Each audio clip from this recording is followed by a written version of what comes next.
Hola, ¿cómo están queridos suscriptores y público en general? En esta ocasión les traigo el quinto capítulo de este fanfic. Espero les guste y lo disfruten. No soy dueño de Baramer ni de Danmachi. Lo único que me pertenece son las historias y fanfics que subo en este canal. Sin nada más que agregar, comencemos. Capítulo 5. La luz tenue de los cristales de pared iluminaba el ascenso del grupo por la rampa sinuosa que conectaba el quinto piso con los superiores. El aire, aún pesado por el olor a tierra húmeda y ozono de las descargas eléctricas de los lagartos lanza, se volvía ligeramente más fresco y menos opresivo con cada paso. Rolf marchaba al frente, su hacha apoyada en el hombro, silbando una tonada alegre de taberna. Detrás, Nira ajustaba la cuerda de su arco con dedos expertos, sus orejas puntiagudas captando cada eco lejano. Tania, ágil y silenciosa, olfateaba el aire de vez en cuando, su cola felina moviéndose con suave curiosidad. Dante, o Sanguinius, como una parte profunda y lejana de su conciencia aún insistía en nombrarse, caminaba a la retaguardia. La sensación de ser observado, ese cosquilleo persistente en los límites de su percepción atenuada, no se había disipado. Al contrario, parecía haberse arraigado, como una semilla de inquietud plantada en su pecho. No provenía de las sombras de los túneles, sino de más allá, de un lugar por encima de la piedra y la oscuridad. De la ciudad. Había dejado que Telesto se desvaneciera, pero el peso de su potencial permanecía, un latido silencioso en la palma de su mano. No era solo un arma, era un testamento, un fragmento de una identidad que había enterrado bajo capas de tierra y olvido en un mundo que ya no existía. La había invocado por instinto, por necesidad de protección al entrar en la mazmorra, un acto que ahora resonaba como un gong en los salones de poderes que ni siquiera comprendía del todo. Mientras salían por la entrada principal de la mazmorra en el primer piso, la cacofonía de horario los envolvió. Gritos de vendedores, el traqueteo de carros, las risas y discusiones de aventureros que regresaban. La torre de Babel se alzaba, imponente, tragando y escupiendo gente sin cesar. Rolf estiró los brazos con una sonrisa amplia. Directo al gremio a cambiar estos cristales, y luego a la patrona de la fertilidad. Primera ronda, invita el que más monedas tenga. Dijo, guiñando un ojo a Dante, cuyo saco, gracias a su fuerza desproporcionada, era el más abultado. Solo si es agua para mí. Respondió Dante con una media sonrisa, intentando sumergirse en la normalidad del momento. Pero la normalidad era una ilusión. Mientras caminaban hacia el edificio del gremio, sus sentidos, aún agudos a pesar de la atenuación, captaron detalles. Un hombre con capucha observando desde el tejado de una tienda de armaduras, demasiado inmóvil para ser un simple transeúnte. El reflejo de unos ojos lilas, brillantes e inquisitivos, en un charco de agua, que desaparecieron antes de que pudiera alzar la vista. Eran miradas fugaces, pinceladas de atención en un cuadro más grande. En la biblioteca de la Torre de Babel, Riveri Aljosalf cerró el pesado grimorio con un suspiro que empañó ligeramente el aire polvoriento. El informe para Loki sería, como temía, insustancial. Telesto. El nombre resonaba en su mente, vacío de respuestas satisfactorias. Telesto. Un nombre que no aparecía en los anales de los héroes, en los catálogos de armas divinas forjadas por Hephaestus, ni siquiera en las herejías proscritas de épocas antiguas. Solo esa vaga conexión con Poseidón, dios del mar, y una lanza que, según los mitos, podía calmar o enfurecer las olas. Nada que explicara su materialización de la nada. Se levantó, su túnica verde arrastrándose suavemente por el suelo de piedra. La orden de Loki era clara, vigilancia e investigación. Finn y los otros estarían tejiendo su red de información en las calles. Riveria, por su parte, sabía que los secretos más profundos a veces no estaban en los libros, sino en las acciones.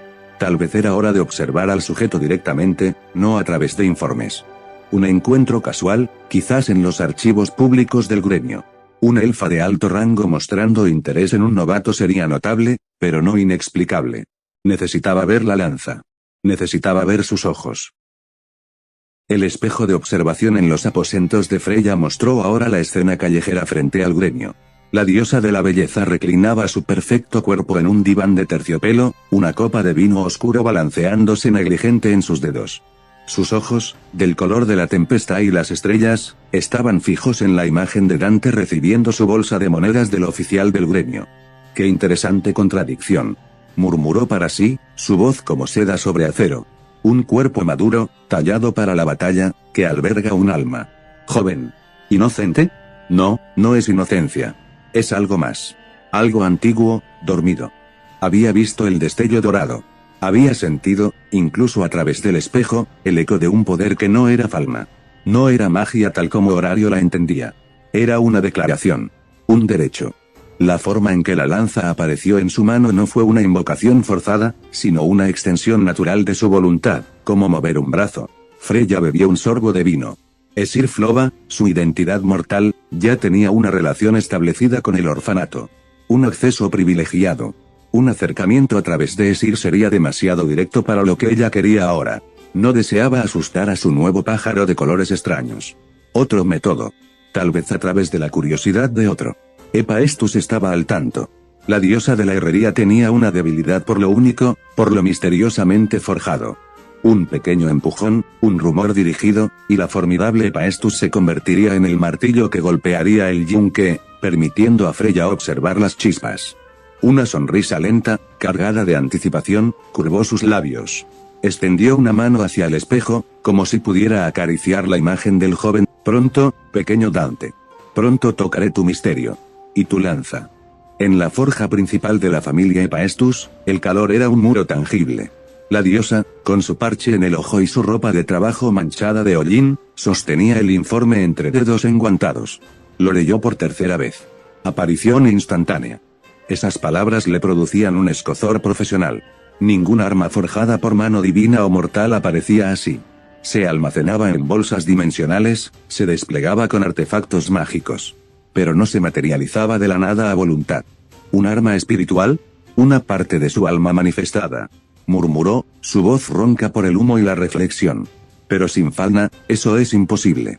A menos que el poder no viniera de un dios de este mundo. La idea era herética, absurda. Y sin embargo, Hephaestus era una artesana. Creía en la evidencia, en lo que podía ver y tocar. Necesitaba examinar ese metal dorado, sentir su equilibrio, entender su principio. Ordenó a uno de sus miembros más discretos, un humano especializado en evaluación de materiales, que frecuentara la patrona de la fertilidad. Que observara.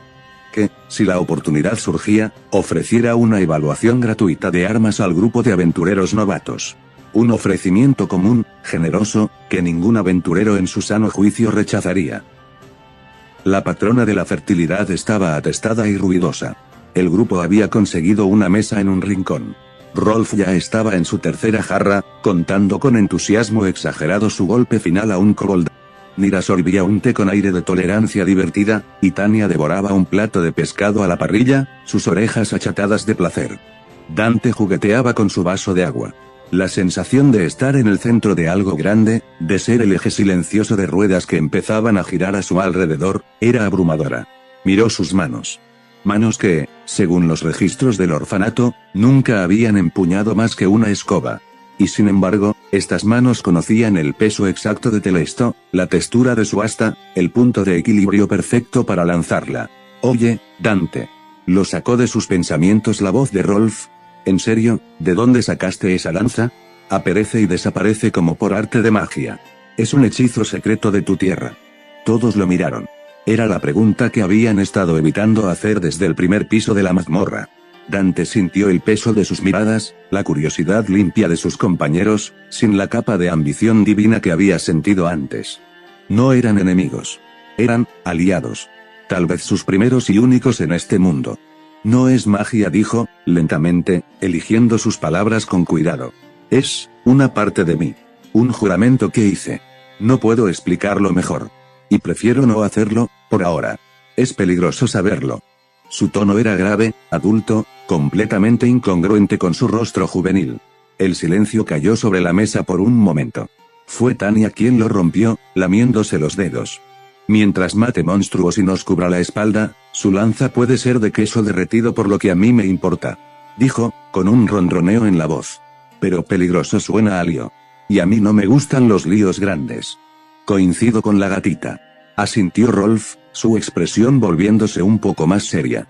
Horario está llena de ojos y oídos. Si tú, parte de ti llama la atención de las familias grandes, nuestro tranquilo grupo de recolección de cristales podría volverse interesante muy rápido. Nira asintió, sus ojos élficos estudiando a Dante con una nueva perspicacia. La discreción será nuestra mejor arma, por ahora. Concluyó. Y la tuya, Dante, debería permanecer guardada a menos que sea absolutamente necesario. Dante asintió, un agradecimiento genuino calentando su pecho. Tenía aliados. No estaba completamente solo. Pero sus palabras solo confirmaban lo que él ya sabía, el tiempo de la simple recolección de cristales se acababa. La atención estaba puesta en él. Loki buscaba sus orígenes. Freya, su esencia. Hephaestus, su arma. Al salir de la taberna más tarde, la noche había caído sobre Horario. Las luces mágicas parpadeaban en las calles, iluminando las sombras que se alargaban. Dante se detuvo un momento, mirando hacia la cima de la Torre de Babel, donde los dioses jugaban sus juegos eternos. La punta de lanza que desgarraría la atención. O el centro que la atraería. Esa era la elección. Pero en el fondo, Sanguinius ya lo sabía, algunos destinos no se eligen. Se empuñan. Y esa noche, mientras caminaba de vuelta al orfanato, sintió que el peso de Telesto, invisible pero presente, era el peso de un destino que había comenzado a despertar. Y Horario, sin saberlo, contenía la respiración. El quinto día en las mazmorras de Horario, Dante Greenville, respiraba el aire húmedo y denso del sexto piso. Con 10 años de edad pero el cuerpo de un joven de 18, su presencia imponía incluso sin la bendición de una falna. A su lado, sus compañeros ajustaban sus equipos, Nira, la arquera elfa de la familia Freya, tensaba su arco con elegancia mortal, Tania, la felina de la familia Loki, afilaba sus garras mientras su cola se movía inquieta, y Rolf, el humano fornido de la familia Ganesa, levantaba su hacha con una sonrisa confiada. Eran un grupo de novatos, pero la determinación en sus ojos brillaba más que cualquier cristal mágico. Ese día era especial. Las mazmorras estaban inusualmente vacías. Grandes expediciones de aventureros de alto rango habían descendido hasta el nivel 59, un territorio inexplorado, dejando los pisos superiores casi desprovistos de monstruos. Para los grupos de bajo rango como el de Dante, eso significaba ingresos escasos. Pero la necesidad empujaba más fuerte que el miedo. Los niños del orfanato de María Martel dependían de ellos, y Dante había hecho una promesa silenciosa, no regresar con las manos vacías. El nivel 10. Dijo Rolf, rompiendo el silencio. Es una locura, lo sé. Pero si no arriesgamos, no ganamos. Nira asintió, sus orejas puntiagudas captando cada eco lejano. Los cristales del nivel 10 valen el triple. Con unos cuantos, cubrimos lo de toda la semana. Tania maulló su acuerdo. Además, tenemos a Dante. Con esa lanza dorada suya, hasta un minotauro parecería un gatito juguetón. Dante no respondió. Sus ojos, de un azul profundo, escudriñaban la oscuridad del pasadizo que llevaba a los niveles inferiores. En su interior, una fracción del poder de un primarca latía como un segundo corazón. No necesitaba falna, su fuerza era ancestral, heredada de una vida pasada que apenas comenzaba a recordar. Y luego estaba Telesto, su lanza dorada, un arma que surgía de su alma como un rayo de luz. En los 4 días anteriores, había demostrado su valía, atravesando armaduras de kobolds y orcos como si fueran papel. Pero algo, una intuición antigua, le susurraba que ese descenso no sería un simple paseo. El sexto piso estaba casi despejado. Solo unos pocos goblins merodeaban, y el grupo los despachó con rapidez. Los cristales brillaron débilmente antes de desintegrarse. No era suficiente. Al llegar al séptimo nivel, la atmósfera cambió. El aire se volvió más frío, y las paredes brillaban con un musgo fosforescente. Aquí, los monstruos eran más numerosos, orcos con mazas toscas y arañas del tamaño de perros. Rolf cargó contra los primeros, su hacha cortando el aire con fuerza bruta. Nira disparó flechas precisas, cada una encontrando un ojo o una garganta. Tania bailaba entre las sombras, sus garras destrozando patas y vientres. Dante observó un momento, evaluando. Luego, con un gesto casi casual, invocó a Telesto. La lanza apareció en su mano, dorada y perfecta, emitiendo un zumbido bajo como un canto antiguo. Cuando se movió, fue un torbellino de luz. Los orcos caían antes de entender que los había golpeado, las arañas se desintegraban al contacto con la punta dorada. Para sus compañeros, la lucha era un esfuerzo sudoroso. Para Dante, era un ejercicio de control, como si recordara movimientos milenarios. Increíble, murmuró Nira, recogiendo los cristales más grandes. Es como si ni siquiera estuviera intentando. Pero Dante no sonreía. Su intuición crecía, un nudo en el estómago que le decía que el verdadero desafío estaba más abajo. El octavo nivel los recibió con un silbido helado. Aquí, los monstruos eran distintos, criaturas con escamas oscuras y garras que destellaban bajo la luz del musgo. Eran lobos de sombra, bestias que se movían como líquido, y flotantes ojos gelatinosos que lanzaban rayos de energía. El peligro era palpable. Rolf gruñó al bloquear un ataque de un lobo, su hacha vibrando con el impacto. Estos malditos son rápidos. Tanya saltó sobre una pared, esquivando un rayo que quemó la piedra donde había estado. Concentración. No dejen que los rodeen. Nira disparaba sin cesar, pero las flechas parecían desviarse de los flotantes. Sus cuerpos son elásticos. Necesitamos ataques más fuertes. Fue entonces cuando Dante intervino de nuevo. Esta vez, no fue con la elegancia distante del nivel 7. Su rostro se tensó, y Telesto brilló con una intensidad cegadora. Avanzó como una tormenta, la lanza girando en arcos perfectos. Los lobos de sombra se disolvían al contacto con la luz dorada, los flotantes estallaban en cristales multicolores. Pero incluso él notó la diferencia, estos monstruos requerían un poco más de fuerza, un poco más de atención. Para sus compañeros, cada encuentro era una batalla al límite. Para Dante, era un juego que comenzaba a volverse interesante. ¿Están bien?, preguntó Dante, después de que el último flotante cayera. Su voz era calmada, pero sus ojos escaneaban los túneles más profundos. Rolf jadeaba, apoyado en su hacha. Sí. Pero estos niveles no son broma. No sé cómo lo haces, Dante. Confiamos en ti, dijo Tanya, limpiando sangre de su brazo. Pero a este ritmo, el nivel 10 será una pesadilla para nosotros. Dante asintió. Sabía que sus amigos dependían de él, y esa responsabilidad pesaba más que cualquier monstruo. Recolectaron los cristales del octavo nivel, que brillaban con un tono violeta intenso, valiosos y escasos. Aún no era suficiente para sus metas, pero cada paso los acercaba. El aire en el nivel 8 era denso, cargado con el olor a tierra húmeda, sangre seca y el tenue resplandor de los hongos bioluminiscentes que salpicaban las paredes de la caverna. Habíamos estado recogiendo cristales, esos fragmentos irisados que latían con una energía residual y que significaban moneda sólida en la superficie. Para Nira, Tanya y Rolf, cada encuentro con los rezagados del nivel 8 había sido una batalla sudorosa, un testamento a su tenacidad. Para mí, Dante Greenville, había sido poco más que un ejercicio, un estiramiento para músculos que apenas recordaban lo que era esforzarse. Telesto, mi lanza dorada, un latido familiar en el fondo de mi alma, había danzado en mis manos con la ligereza de una pluma, aunque su filo cortaba la realidad misma. La paz relativa del nivel se quebró cuando encontramos a los dos aventureros desplomados contra una formación rocosa. Sus armaduras estaban destrozadas, y sus respiraciones sonaban a silbidos rotos. Nos acercamos, y la historia que jadearon fue la de una retirada desesperada. Un minotauro. En el nivel 9. Las palabras hicieron que Rolf frunciera el ceño, su mano se cerró con fuerza alrededor del mango de su hacha. Eso no pertenece aquí, gruñó, su voz un eco grave en la cámara. Es una sentencia de muerte para cualquiera por debajo del nivel 3. Estaba a punto de ordenar nuestra retirada, un gesto de prudencia que yo mismo contemplaba con una indiferencia distante, cuando los sonidos llegaron. No eran los gritos ordenados de una cacería coordinada, sino el caos de una pelea desesperada, el retumbar de pasos pesados, el chasquido de la madera quebrada, y un grito, agudo y lleno de pánico, que se elevó por encima del resto. Rolf se relajó un poco, asintiendo para sí. Los cazadores de élite deben haberlo localizado. Probablemente ya está acabado. Fue entonces cuando ella irrumpió. Una silueta tambaleante surgió de la oscuridad del túnel que llevaba al nivel 9.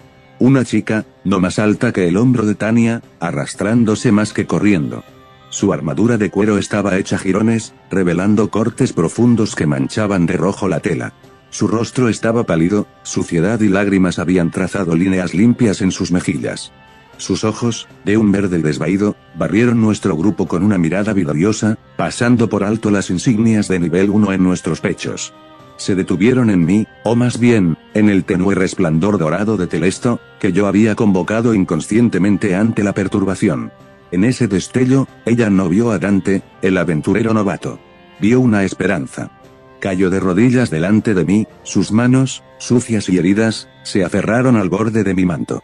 Por favor, su voz era un susurro ronco, desgarrado por el esfuerzo y el terror. Salva a Abel. Por favor, sálvalo. Él se quedó atrás para cubrirme la retirada. Con esa cosa. Un silencio pesante cayó sobre nosotros. Podía sentir los cálculos girando en la mente de Rolf, el riesgo, la recompensa, la locura absoluta. Podía ver el conflicto en los ojos de Nira, la compasión luchando contra el instinto de supervivencia. Tanya, siempre la más impulsiva, dio un paso al frente, sus orejas felinas aplastadas contra su cabeza, pero fue en mi interior el que resonó con esas palabras desesperadas. No eran las palabras en sí, sino el fuego detrás de ellas. Un fuego que se negaba a extinguirse, incluso cuando su cuerpo estaba al borde del colapso. Miré sus ojos verdes, y por un instante, no vi a una extraña. Vi la lealtad inquebrantable que una vez había unido legiones, la misma lealtad que hacía que un hombre se plantara frente a un dios por sus hermanos. Una lealtad que yo, en otra vida, como Sanguinius, había encarnado y, en última instancia, traicionado con mi propia caída. Sin una palabra, me incliné. Mis movimientos eran fluidos, precisos, demasiado perfectos para un humano de nivel 1. Con un gesto delicado pero firme, desenredé sus dedos de mi manto y la puse de pie, apoyándola contra la pared rocosa cercana. Ella estaba liviana como una pluma. Rolf, dije, y mi voz sonó diferente. Más fría, más antigua, cargada con una autoridad que no había mostrado antes en esta vida. Lleva a los heridos a la superficie. A todos. Dante, no puedes ser serio, protestó Nira, su arco tensado en sus manos. Es un minotauro. Es un suicidio. Los miré a cada uno, a Rolf, cuyo rostro mostraba una batalla interna entre el deber de líder y la confianza en mí, a Nira, cuyo pragmatismo chocaba con una lealtad naciente hacia nuestro extraño grupo, a Tanya, cuya cola se movía con nerviosismo. No argumenté. No lo necesitaba. Solo dejé que una fracción, la más minúscula fracción, de mi verdadera naturaleza asomara a través de la máscara de Dante Greenville. No fue un destello de poder, sino un cambio de presencia. La atmósfera se volvió más pesada, el aire más quieto. Fue como si, por un segundo, la propia cueva contuviera la respiración. Sus protestas murieron en sus labios. Asintieron, uno por uno, sus rostros pálidos. La chica herida, sin embargo, sacudió su cabeza con violencia, un movimiento que le hizo gemir de dolor. No. Yo voy contigo. Es mi compañero. Mi responsabilidad. La observé. Débil, herida, desarmada. Y aún así, dispuesta a arrastrarse de vuelta al infierno. Reconocí ese valor. Era un eco del mío propio, de un tiempo en que la esperanza era una bandera, no un recuerdo amargo. Tu lealtad es tu arma, le dije, y fue la verdad más pura que había pronunciado desde mi renacimiento. Pero en tu estado, serías un lastre. Guíame. Eso es ayuda suficiente. El conflicto agonizante brilló en sus ojos verdes, pero finalmente, la lógica y la debilidad extrema prevalecieron. Asintió, una lágrima surcando el camino de las anteriores en su mejilla sucia. Me volví hacia mis compañeros una última vez. No dije adiós. No dije buena suerte. Solo asentí, un movimiento grave y serio que transmitía más que 1000 palabras. En ese gesto había una promesa, yo regresaré. Y él también. Luego, sin mirar atrás, me coloqué a la chica, cuyo nombre aún no conocía, un brazo alrededor de sus hombros para apoyarla, y entramos en la boca oscura del túnel que descendía al nivel 9. El aire cambió inmediatamente, volviéndose más frío, con un olor metálico a sangre fresca y bestia enfurecida. Los ecos de la batalla eran más fuertes ahora, mezclados con el sonido distintivo, gutural y furioso de un minotauro. Ella temblaba contra mí, pero su brazo señaló hacia adelante, hacia un resplandor titilante de luz de antorcha más abajo en el pasadizo. Allí, jadeo. La cámara central. Bale está allí. La pequeña chica herida, agotada y desarmada, temblaba contra mí. Su cuerpo menudo, cubierto de polvo y rasguños, se estremecía con cada jadeo entrecortado. Yo la sostenía con cuidado, consciente de que cualquier movimiento brusco podía quebrar lo poco que le quedaba de fuerza. Con un esfuerzo visible, ella alzó un brazo tembloroso y señaló hacia adelante, hacia una entrada iluminada tenuemente por cristales bioluminiscentes que punteaban el pasadizo rocoso. Allí, jadeó, su voz apenas un susurro cargado de urgencia. La cámara central. Bale está allí. Antes de que pudiéramos avanzar hacia esas cámaras cavernosas, una voz fuerte, desgarrada por el esfuerzo y el dolor, resonó desde el interior, recitando una y otra vez un mismo nombre como un mantra de desesperación. Rayo de fuego. La pequeña chica a quien sostenía palideció aún más, si era posible. Reconoció esa voz al instante. Era la de su compañero. Era la de Bell. Al cruzar el umbral, la escena se desplegó ante nosotros como un cuadro pintado con los colores crudos del conflicto. Él estaba allí, en el centro de la caverna, una figura solitaria y ensangrentada frente a una masa de músculo y furia, un minotauro cuyo aliento caliente llenaba la estancia con un hedor a bestia y a hierro. En las manos de Bell, temblorosas pero firmes, brillaba un cuchillo negro, hundido hasta la empuñadura en el vientre de la criatura. Pero eso no era todo. A una distancia prudente, como espectadores en un anfiteatro de piedra, se encontraban 6 personas. Sus posturas eran rígidas, sus ojos clavados en la lucha, tan absortos que no notaron nuestra llegada silenciosa a sus espaldas. Yo los observé, sus armaduras relucían tenuemente, sus rostros eran una mezcla de fascinación y tensión calculada. Eran fuertes, eso se notaba en la manera en que ocupaban el espacio, pero en ese momento, solo observaban. Rayo de fuego. La voz de Bell estalló de nuevo, ya no un susurro sino un grito que rasgaba el aire. Vi cómo canalizaba su magia, un flujo de energía pura y ardiente que viajaba desde su núcleo, a través del brazo, y se vertía en el metal del cuchillo. El minotauro se convulsionó, un gruñido ahogado escapando de su hocico mientras la magia inflamaba sus entrañas. La bestia se hinchó, grotesca, su piel tirante como un odre a punto de reventar. Rayo de fuego. El último grito fue un estallido de voluntad pura, un testamento final de un espíritu que se negaba a caer. La magia estalló dentro del minotauro. No fue una explosión hacia afuera, sino hacia adentro, una implosión de fuego y fuerza. La criatura se detuvo, sus ojos vidriosos perdieron el enfoque, y luego, con un sonido húmedo y terrible, la parte superior de su cuerpo se pulverizó, desintegrándose en una lluvia de ceniza y fragmentos óseos. El silencio que siguió fue absoluto, más ensordecedor que el rugido de la bestia. Bell permaneció de pie por un instante eterno, la silueta de su victoria recortada contra el polvo flotante. Luego, como si la cuerda que lo sostenía se hubiera cortado, sus ojos se cerraron y su cuerpo se desplomó hacia el suelo frío de piedra. El hechizo de los 6 espectadores se rompió. Antes de que pudieran hacer el más mínimo movimiento, la pequeña chica en mis brazos encontró una fuerza renovada en el pánico. Se liberó de mi sostén y corrió, tropezando pero sin detenerse, hacia el cuerpo inmóvil de su compañero.